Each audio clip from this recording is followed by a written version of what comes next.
Hello and welcome to a really special sketchbook club. Today we're going to be creating our own botanical illustrations using some clever tricks and tips along the way. So you'll need a sheet of black paper, A4 if you're sticking this in your sketchbook, or slightly larger if you're going to frame it.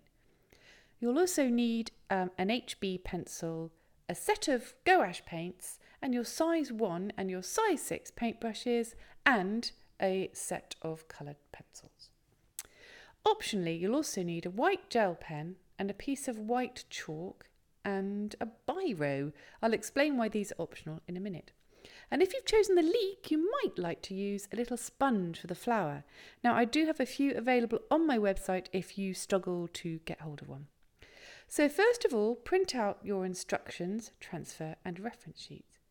Now, there are two ways we could do this. You could start to draw out your composition by copying the images on the reference sheet, or you could transfer it by turning the reference page over and rubbing chalk evenly over the back of your chosen image.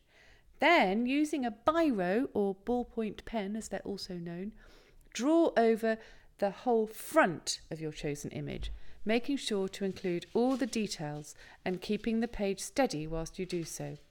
Once complete, you can then reveal the chalky template on your black paper.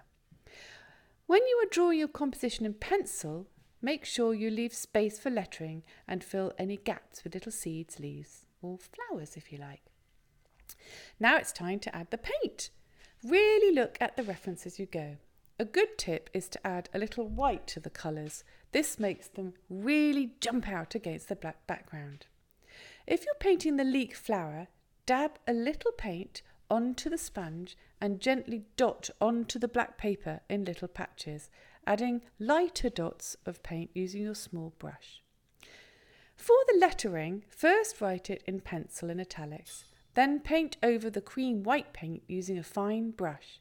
Paint as thin as you can, adding depth to the lettering afterwards. Or if you'd rather, you could write the lettering with a white gel pen. It looks just as good. When the paint is dry, add details using coloured pencils. Try white pencil for very thin root strands and little dark green strokes of your pencil for leaf lines. You might prefer to draw in the majority of details using your colour pencils rather than the paint, just like I did. And there you have it, your finished masterpiece. This is a really special one. In fact, I hope you might like to try both the tomato and the leek ones. They do look really good together. I think you'll feel really proud of these once you've finished. We really loved this one in my sketchbook club in my studio. So please do show me your finished botanical masterpiece by using the hashtag #SketchbookClubBotanicals. I cannot wait to see them. Happy illustrating and see you at the next sketchbook club.